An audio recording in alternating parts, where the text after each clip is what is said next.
Now, how have first home buyers reacted to the housing affordability measures in this year's budget?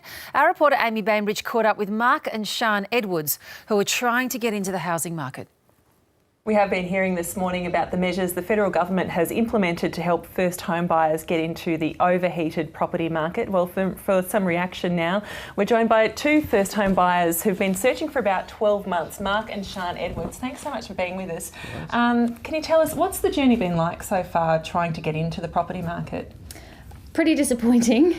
We have been trying, like you said, for 12 months now, and we just keep getting priced out. Underquoting has been a big challenge for us because we keep going along to these open houses. You think, oh, that looks nice and we can afford that, and then it goes for so much more than they've advertised for. We don't have a chance. Mark, where have you been searching? Well, we work in the eastern suburbs, so we've been hoping to get something within about 20-30 minutes of that. So that's where we started our journey, and as Sharn was saying, we were looking at some properties that we thought were within our price range, and they ended up going for far more than 10% more. So it was a bit of a shock, really, finding out that within half an hour of our work, we could find absolutely nothing. It was just, everything was going for far more than we thought we could actually afford. So we'd look to see what properties were within our range according to what they were advertised for, and later on finding out that when we tried to put in an offer, we were not quite being laughed at, but quite close to, with our offers that were close to what the advertising price was.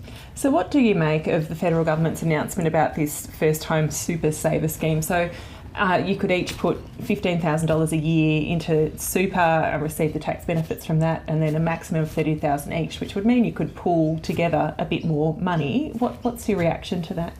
Oh, certainly everything that they can do to help is great. I think for us at this point, because we have our deposit for what we could afford and what we want to spend, we're ready to go. So it's not a huge help for us particularly right now, but for people who are just starting out or are just thinking of starting to save for their deposit, it's probably a pretty good idea. Do you worry that it might push prices up more?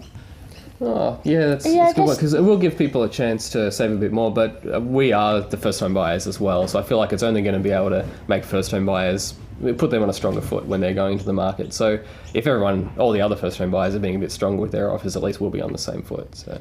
Yes, such a shock for so many people as they head out. They believe the figures that are mentioned in the newspaper should go for or between, and it ends up going for 10, 20%, sometimes even more than what's been suggested as the range by the real estate agents.